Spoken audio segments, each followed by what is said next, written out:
선기가 당대 제일이었다고 꼽히던 향곡 해림 스님.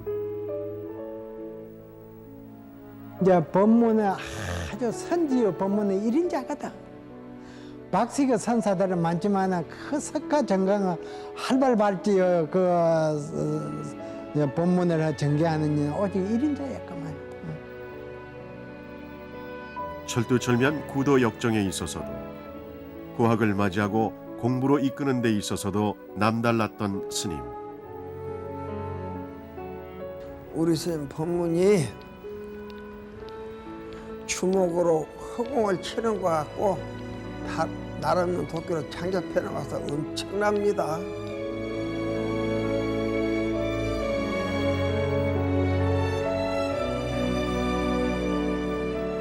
미혹에 가려있는 중생들은 깨달음의 길로 인도하셨던 뛰어난 길잡이. 향국 스님의 선사상과 그 가르침을 만나봅니다.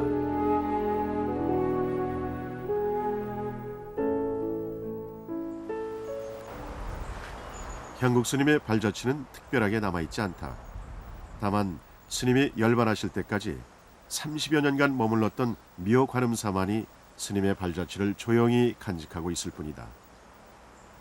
출가에서는 줄곧 참선 수행에만 몰두했고 깨달음을 성취한 후로는 줄곧 전국의 제방 선언을 떠돌며 후학을 지도했을 뿐이기에 스님을 기를 유품도 자리도 따로이 남겨놓지 않으신 것이다.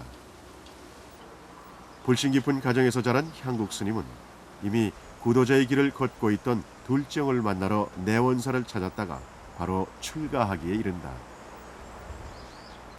행곡선사 친행이 이제 그 출가를 하셔가지고 운봉선사 밑에서 이제 중위돼 가지고 거기서 참선한다 말을 듣고는 어머니가 같이 이제 영일이 것이거든. 경북 영일. 걸어서 막 그 천선상 내원사를 갔어요. 가서 이제 쭉 시인네만 하는 걸 보니까는 개아지 밑에서 밥만 자시고는 다 도를 통하다고 참선하고 있는 것이 세상에 없는 법이거든.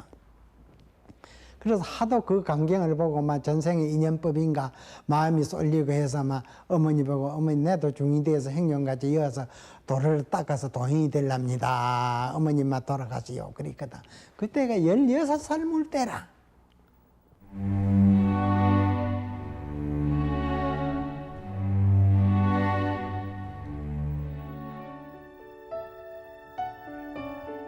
근현대 불교사에 있어 커다란 그늘을 들이온 향국 스님은 마음자리를 깨친 선지식의 경지로나 후학을 제접하여 바른 길을 지도함에 있어서나 한국 선종사에서 향국 스님이 차지한 자리는 결코 적지 않다.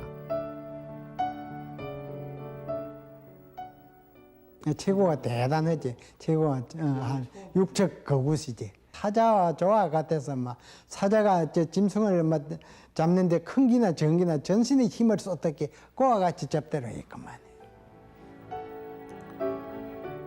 부처님의 마음법, 그 본래 면목을 참고하여 다다른 곳이 어딘지 범부 중생은 쉽게 알지 못한다.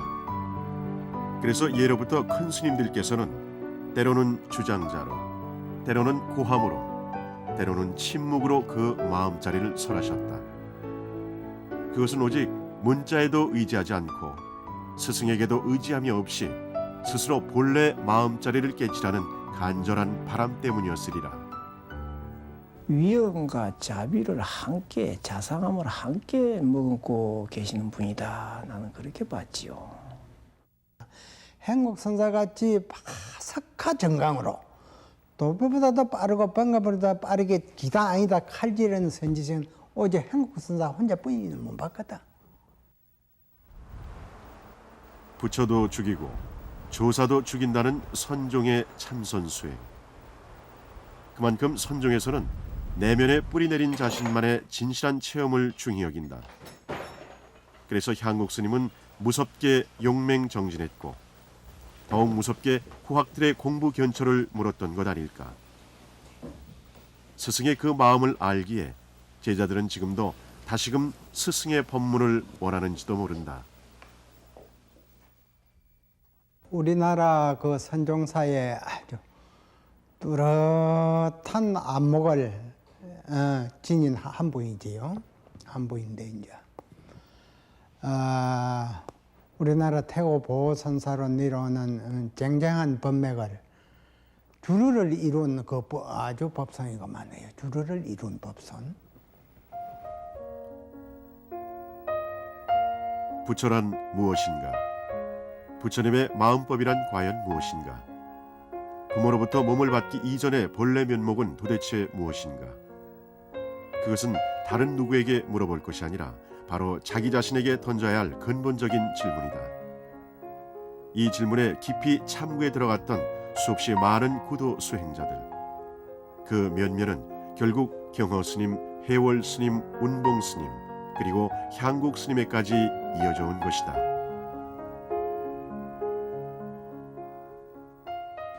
타파가 돼가지고 조실방 운봉선사 그 방을 가니까 운봉선사 들어오는 모습에 행자가 막 보통이 아니거든. 옆에 있던 몽침을 딱 내놓고 한마디 일러라 있거든. 그에 행자가 몽침을 찹 빌거든. 이게 어른 앞에 있을 수 없는 행동이거든.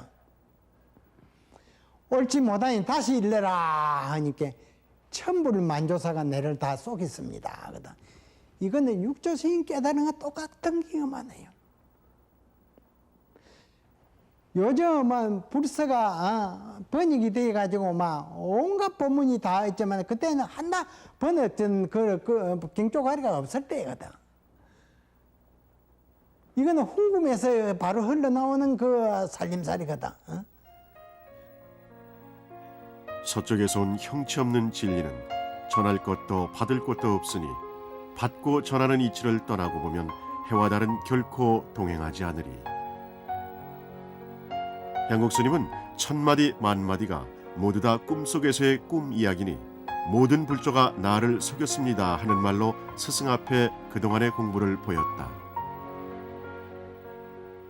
그 이제 안목이 완전 출중하니까 제 방에 이제 그거는 얼마나 출중했으면은 공부인이 있다 하면은 직접 찾아가서 탁말을 하고 또 누가 견체가 있다 하면 직접 찾아가서 이제 그 달아본다는 거 이거 참 독특한 그런 그 법에 대한 그 자신감이라 할까 이런 것이 투철했다고 볼 수가 있습니다.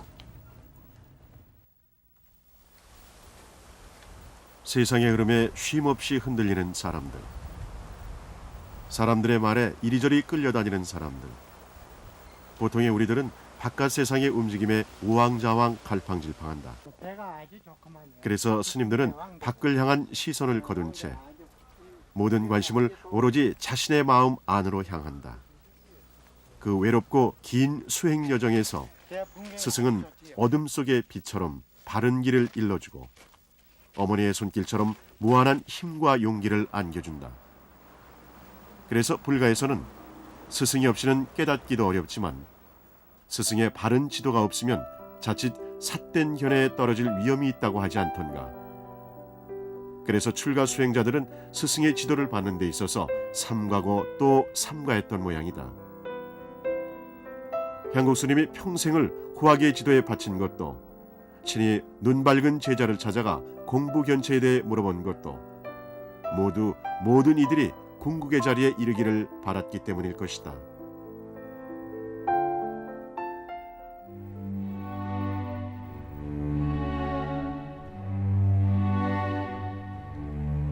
이 대해서 맥히면 아주 여지없이 방매질을 하고만 해요. 그래가지고 어찌 견성을 할 수가 있으며 그래가지고 어찌 종풍을 불조 그 종풍을 떠나낼 수 있겠느냐. 그러한 방매를 맞음으로 인해서 이제 정신이 새로워가지고 용맹전진을 할 수 있고 오늘날 진지가 있게 됐지.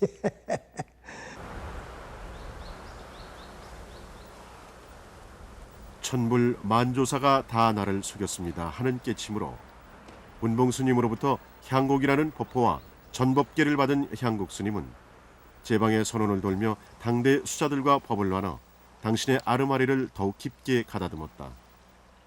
그리고 후학들이 진리의 눈을 뜨도록 더 큰 정열을 기울였다.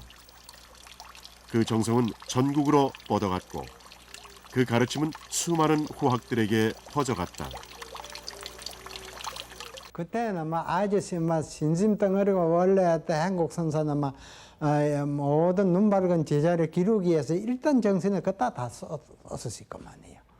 그래서 이제 여기서 이제 계시다가 또 지방 선방에서 법문 청하고 그거는 백리를 다 제쳐놓고 가서 법문하시러 또 다녀오시고 있거든.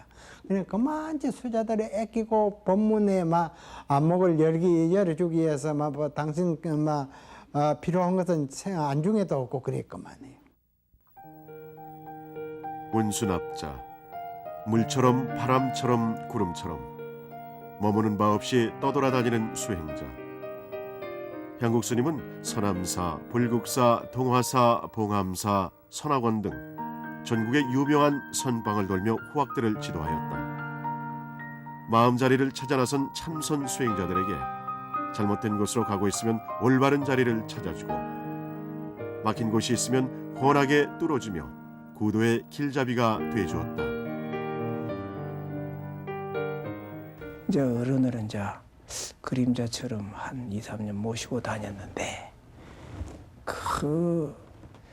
이 속에 있는 한 생각 일으키는 자리를 분명히 간파를 하시더라고.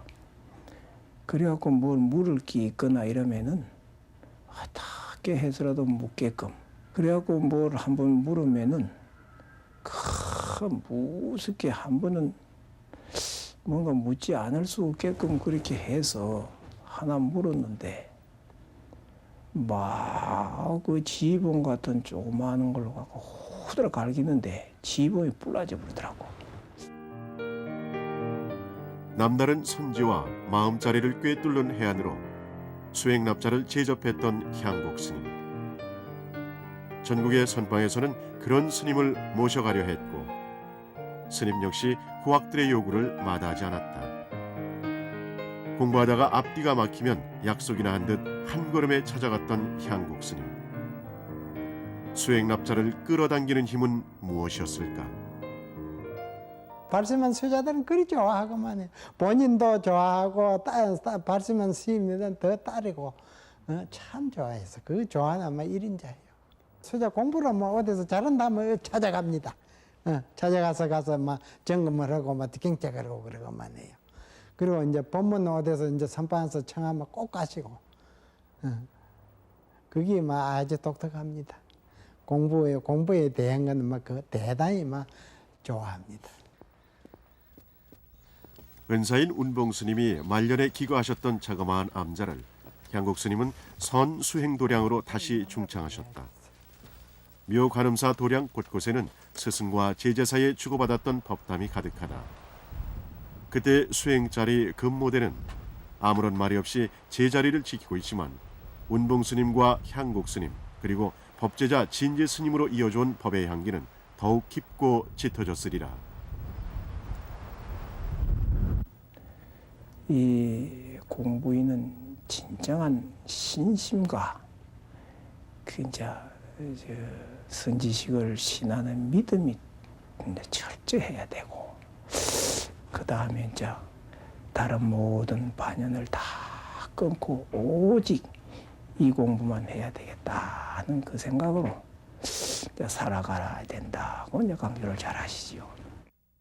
우리가 인생은 잠시 조금 머물다 가는 긴데 우리가 세상 생활에 너무나 허송세월하면 안 된다. 다음 생이 곧 오는데 다음 생에 대비해서 이 지혜를 밝히는 이 수양에 몰두해야 된다. 그 말을 많이 강조를 합니다.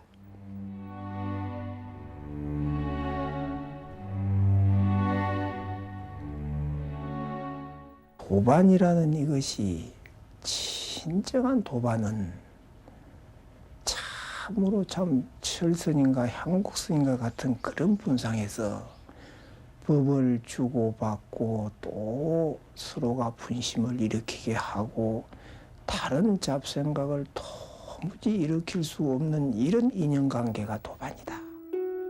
세인들에게 향국스님은 성철 스님과의 인연으로 더욱 유명하다. 성철 스님과 향곡 스님은 세상에 돌도 없는 법안으로서 아낌없는 정을 나눴을 뿐 아니라 보통 사람들의 눈으로는 이해할 수 없을 정도로 거침없는 탁말을 나눈 사이였다.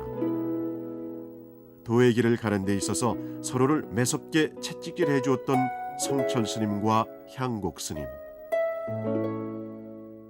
한국 선종사의 대홍 성철 선사와 행곡 선사는 이제 행상의 일구 그 심오한 불조 정안의 그 전수 경계를 드러내 놓고 천추만대의 국감을 이뤄 놓고 가신 분이구만. 누가 홍을 낼 수가 없구만. 성철 스님은 향곡 스님을 호호법당이라 부르며 스님의 몸 안에 부처님이 있다고 말씀하셨다. 향곡 스님 역시 한국 선의 내일은 성철 스님에게 달려있다고 늘 말씀하셨다. 1947년 봉암사 결사 때도 함께 수행에 전념했는데 그때 향곡 스님은 더 이상의 막힘이 없는 큰 깨달음을 성취했다고 한다. 여름 안거 중에 딱 청담선사, 행곡선사, 그 성철선사 서희가 말 위에 앉아가지고 있는 때가 있었어요. 그래서 성철선사께서 이제 옛 도인의 법문을 들어가지고 물었거든.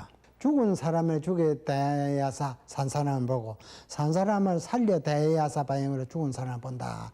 이런 고인의 법문이 있는데 청담스님 보고 청담네 이거 한번 묻지 않아 그러시더라는 거야. 성철선사가. 답을 못하고 우물쭈물하고 있거든. 행궁선사 역시 그 답이 척 안 나오거든. 그래가지고 그 화두를 들고 석 달 동안 얼마나 씨름을 했던 거. 일념 삼매가 아마 도래했어. 일념이 지속되는 과정에 와가지고 난간뒤에 그 봉암사 마당에 그 탑 난간뒤에 기대해가지고 일념에 푹 빠져가지고 있는데 여름에 소낙비가 아마 장대 같은 비가 쏟아져도 오는 줄 모르고 하도 일념에 들어가 있거든. 그래 성철선사라는 것보다 열에서 보고는 저 행곡이 그 일념삼매에 들어가서 소낙비 내리는지도 모르고 저리에 있다 그랬다는 게야. 호련히 두 손을 보니 전체가 살아났네. 삼세의 불조들은 눈 속에 꽃이요 천경만원이 모두 무슨 물건이었던고. 이로부터 불조들이 모두 몸을 잃었도다. 봉암사의 한번 웃음 천구의 기쁨이요 회양산 구비구비 만겁토록 한가롭네. 내년에도 또 있겠지 둥글고도 밝은 달.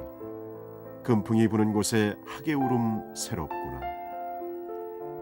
법문에 관한 질문을 받은 향곡 스님은 한치의 물러섬도 없는 참고 끝에 환희에 넘치는 오도성을 읊었다. 석가모니 부처님의 마음법은 마가섭존자로부터 달마선사로 그리고 중국의 육조 스님을 비롯하여 우리나라의 여러 선사 스님들까지 지역과 세월을 넘어 면면이 이어져 왔다. 향곡 스님이 이렇듯 조사전을 조성한 뜻은 선종의 법맥을 잇고 그 가르침을 계승하여 안팎으로 사무친 오매이료의 수행가풍을 되새기고자 함이리라. 진정으로 스승의 은혜를 갚으려면 스승을 능가하는 깨침을 얻어야 한다는 선가의 말처럼 오로지 구도에만 전념하고자 하는 스님의 뜻이 엿보인다.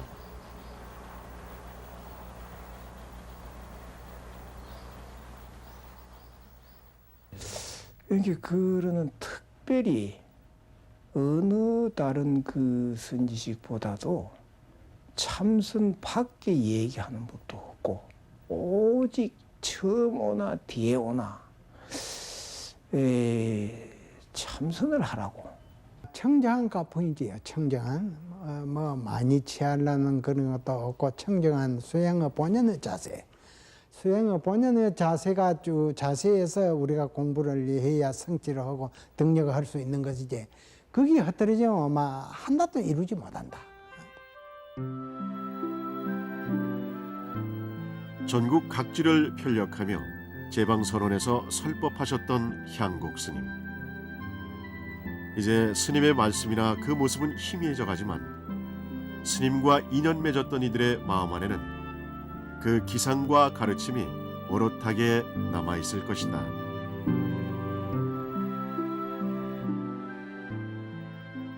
부처님 행가, 부처님 그 마음의 바탕을 우리가 일상생활에 꾸준히 연마해서 그것을 수용해야서 부끄러움 없는 제자요. 부처님의 은혜를 갚는 것이요. 부처님 법을 세상에 널리 피는 덕화를 할 수가 있고만해요. 그런데 이러한 마음 자세가 안 가진 이는 막 암만 100발이 되고 또 100발이 중이라고 옷을 입어도 그 값어치가 없는 법입니다. 그거는 크게 반성을 해야 된다 그 말이에요. 본래 면목을 찾는 일은 어둡고 긴 터널을 걷고 깊은 산중을 헤매듯이 답답하고도 긴 여정이다. 그 길에서 환한 등불이 되어주셨던 향국 스님. 그래서 후인들은 스승의 은혜에 한없이 감사하고 스승의 덕화에 겸손해질 수밖에 없다. 부처님의 마음법을 깨닫기 위해서는 향국 스님의 말씀처럼 천불 만조사의 말씀에 얽매이지 말고 철두철미하게 자신의 힘으로 깨쳐야 하리라. 당당한 일인자지요. 사방을 둘러봐야 그러한 위대한 안목을 갖춘 이가 없습니다. 그 은혜는 아주 막대하지요. 그 은혜는 막대하고 위대한 스승을 만나지 못했던 오늘날 진재가 있겠느냐, 내가 그렇게 생각해요.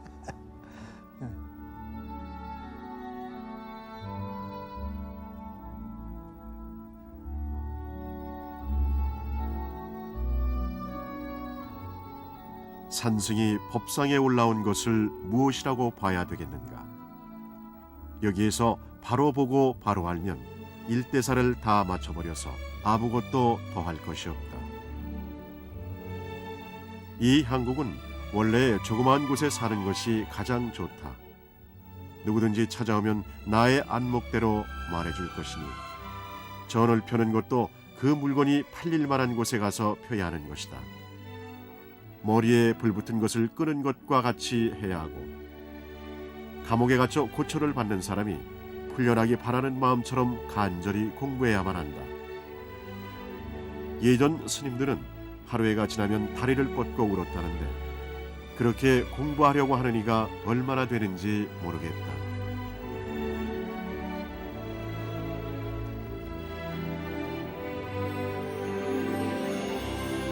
당대 제1의 수행자 가운데 한 사람으로 손꼽혔던 향국 스님. 수행하는 이들에게 옳은 길 일러주는 나침반이 되고 용기를 불러일으키는 장군 죽비가 되었던 스님. 철두철미하게 구도정진하셨고 깨친 바를 남김없이 전해주고자 평생을 바쳤던 향국 스님은 이제 아무런 말이 없다. 스님의 가르침을 다시 되새기려 한다면 우리에게는 이제 자기 안에 있는 본래 부처의 면목을 찾아 나서는 일만 남았는지 모른다.